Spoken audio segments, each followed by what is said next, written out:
صلی علی رسول کریم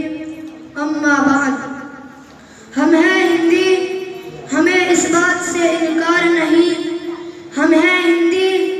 ہمیں اس بات سے انکار نہیں ہم وطن دوست ہیں غیروں کے طرفدار نہیں ہم ہیں منزل کا نشاں راہ کی دیوار نہیں ہم ہیں منزل کا نشاں راہ کی دیوار نہیں ہم وفادار ہیں اس دیش کے غدار نہیں ہم کوئی فتنہ گروہ غاصب و اغیار نہیں ہم کوئی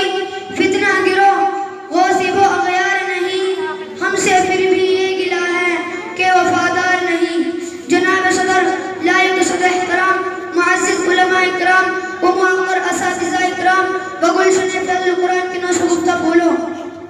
ہندوستان کی سرزمین کا ذرہ ذرہ بوٹا بوٹا گلستان ہند کا پتا پتا بوٹا بوٹا اس بات پر شاہد ہے کہ جب سرزمین ہند پر تن کے گورے مگر من کے کالے انگریزوں کا ناپاک سایہ پڑا جب ظالم قوم سرزمین ہند کے تاج و تخت کا مالک بن بیٹھی تو سب سے پہلے انگریز کے اقتدار کے خلاف علم بغاوت ہم نے بلند کیا انگریز کے اقتدار کے خلاف علم بغاوت ہم نے بلند کیا اس ملک کو آزاد کرانے کی خاطر اس ملک کو آزاد کرانے کی تلاش میں کبھی ہم نے پاس کے پندوں کو چوم کر منزل کا نشاں پوچھا تو کبھی ہم نے برسر عدالت نغمہ آزادی کو گنگنایا تو کبھی ہم نے افغان کی ان پہاڑیوں کو اپنا نشیمن بنایا تو کبھی ہم نے حجاز مقدس اور ترکی کی خاکی نشینی کو اپنا نشر عین بنایا تو کبھی ہم نے مالٹا کی اندھیری کوٹھیوں کو اپنا وطن بنایا ہاں اس طرح بڑی مدتوں کے بعد بڑی محنتوں کے بعد ہمارے اکابر کی قربانیوں کے بعد یہ دیش انگریزوں کی غلامی سے آزاد ہوا ہے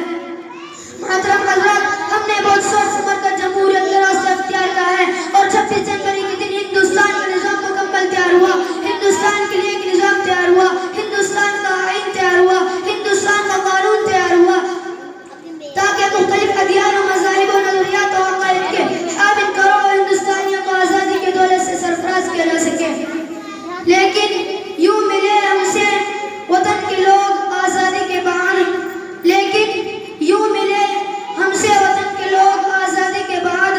جیسے بے اسباب کی دوسری شادی کے بعد وہ غیور فرزند کو آزادی کے فوراً بعد یہ حقیقت روز روز مجھے آیا ہوگی آزادی کے فوراً بعد یہ حقیقت کھل کر سامنے آ گئی یہ آزادی حقیقتاً ہمارے لیے جدید غلامی کا پیغام تھی نئے سیاستدانوں کی آمد ہمارے لیے مذہبیت کا سامان تھی پارلیمنٹ کے نئے ممبران ہماری بے بسی کی بوتلی کی تصویر تھی ذرا اٹھاؤ تاریخ اور دیکھو میرے علماء کی زندگی اس ملک کو آزاد کرانے کی خاطر قیدخانوں میں شوقتیں برداشت کرتے رہے اس ملک کی آزادی کی خاطر جام شہادت نوش کرتے رہے جامع مسجد کے اندر ایک وقت میں 80 مول منگل آگے کے پاس کے پندے پر لٹکا دیا جاتا تھا یہی نہیں ہماری قربانیاں سننا چاہتے ہو چاندنی چوک دہلی میں ہے اور غیر پڑوسی ملک میں ہے چاندنی چوک سے لے کر خیبر تک کوئی بھی درخت ایسا نہیں تھا جس پہ کسی عالم دین کی گردن نہ لٹکی ہوئی ہو علماء قربان ہو گئے دین کی عبادت کے لیے آج انہی کی ڈاڑی میں دن نظر آ رہا ہے انہی کا دامن دامدار نظر آ رہا ہے زیادہ کہنے تو کہو گے ان کا پیٹ قبرستان بن گیا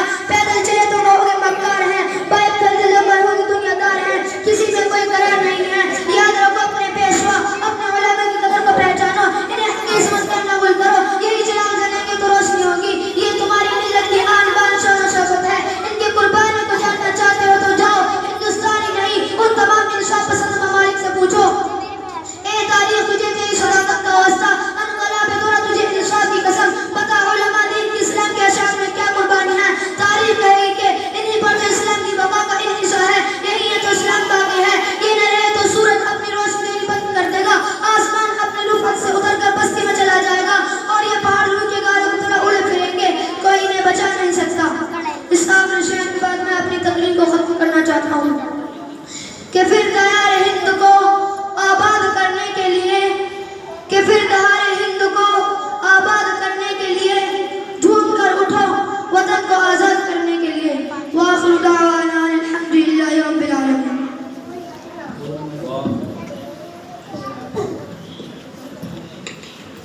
ماشاءاللہ انہوں نے آپ کے سامنے بھی بتایا ہے کہ اس ملک